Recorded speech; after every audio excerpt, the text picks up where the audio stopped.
The Madlanga Commission has officially handed over its interim report to President Cyril Ramaphosa as per the 17th of December 2025 deadline. This was confirmed by the Commission through a statement issued in the early hours of this morning. The report delves into the first 3 months of hearings on allegations of criminality, political interference, as well as corruption in the criminal justice system. The Commission has so far heard from 37 witnesses over 45 days. They range from public to partially public hearings, with at least one being in camera. The interim report, by the way, is expected to give a sense of the kind of problem, if any, that the country may be facing in terms of the allegations which were initially made by the KwaZulu-Natal Provincial Police Commissioner Madlanga Commission in winter this year. So its contents, this preliminary report, will not be made public.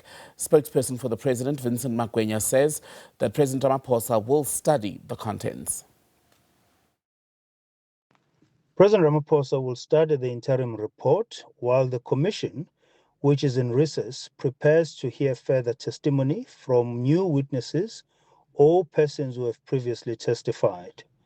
The President has expressed his appreciation for the interim report, as well as his expectation that the Commission will, as part of its terms of reference, refer actions thought to be criminal acts for prosecution.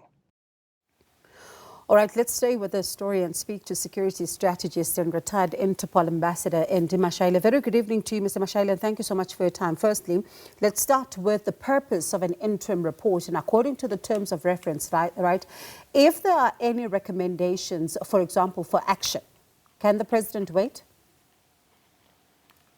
I am definitely sure. Good evening to you, Bongi. Pressing on the issues, if there are pressing issues, the president would refer or request legal advice to talk to Ntate Madlanga so that Ntate Madlanga can refer for criminal prosecution with immediate effect. But I am foreseeing that eventuality being not so much of a concern. A reason being, you went to the first phase when Ntate Mkhwanazi outlined his allegations, and the second phase was when people testified. You are now left with the third phase where Ntate Mkhwanazi must come and cross-examine those individuals. So for now, the preliminary report is what you and I can say. It's a term report. Your first quarter report. It will be a bit of a challenge if we are to act on the first quarter report, because you will not be able to say that that student or that learner has passed through the 4 quarters and therefore ready to go to the next grade before you bring all of those 4 quarters report. You cannot say that that learner has passed or that learner has failed. So it is along the same analogy that the president will familiarize himself with what is serious in the report, what needs immediate action, and what can therefore wait for the whole exercise to be finalized and get recommendations that would then be looked at from a criminality and prosecution point of view. So the terms of reference, for example, also speak about looking at the effectiveness of failure when it comes to oversight mechanisms. And this is quite the big ones. From what we've heard, what have been your impressions in this regard?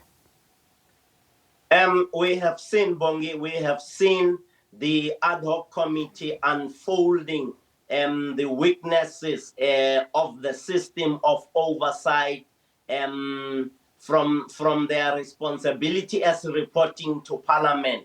And obviously those weaknesses in the system or the glitches in the system would form part and parcel of what they do. Fast forward to the Madlanga Commission.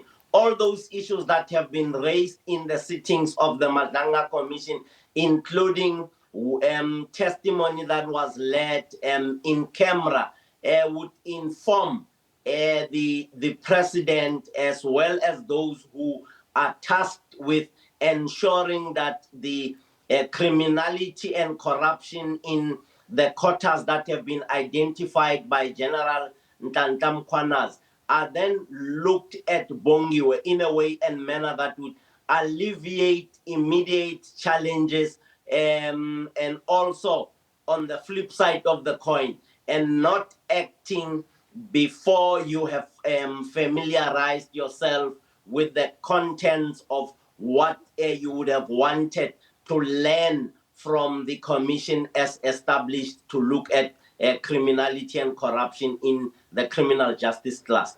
And I suppose one of the big issues here, even, when the commission wraps up its work, it's that, as part of its terms of reference, you're looking at, for example, the adequacy of current legislation, policies, as well as institutional arrangements in preventing what we have now come to term infiltration. And one wonders, though, when you're looking at the current system and going into the future, are the systems that we have currently ones that can be redesigned to avoid what we've been hearing in the Madlanga Commission? Bongi, I love this commission because the weaknesses in the system have come out into the public, and we don't need to be scientists to can see weaknesses in terms of those that have been identified, those that have been fingered in on the wrongdoings. Let me cite the EMPD shenanigans and what came out as we see Ntate Rivo's piece, what came out of the EMPD issues. You can clearly see, Bongi, using only one city as an example, the city of Ekurhuleni. You and I can tell that whole system needs to be overhauled. In the same breath, where prosecutors have been identified as having aided and abetted criminality or the commission of criminality, we need an overhaul. That overhaul would be informed by what comes out of the final report. We are able to tell from the initial stages of the system and the rot, as well as the systemic challenges that have been put forward. We can tell that we need to have an overhaul of the system so that the people of this country can continue to have confidence or re-establish confidence in the criminal justice cluster, from the policing aspect until up to the judicial, those who sit on the bench and decide and determine the outcomes of cases as having had been laid by ordinary South Africans like you and I. Andy Mashaile, appreciate your time as always. He is a security strategist and retired Interpol ambassador.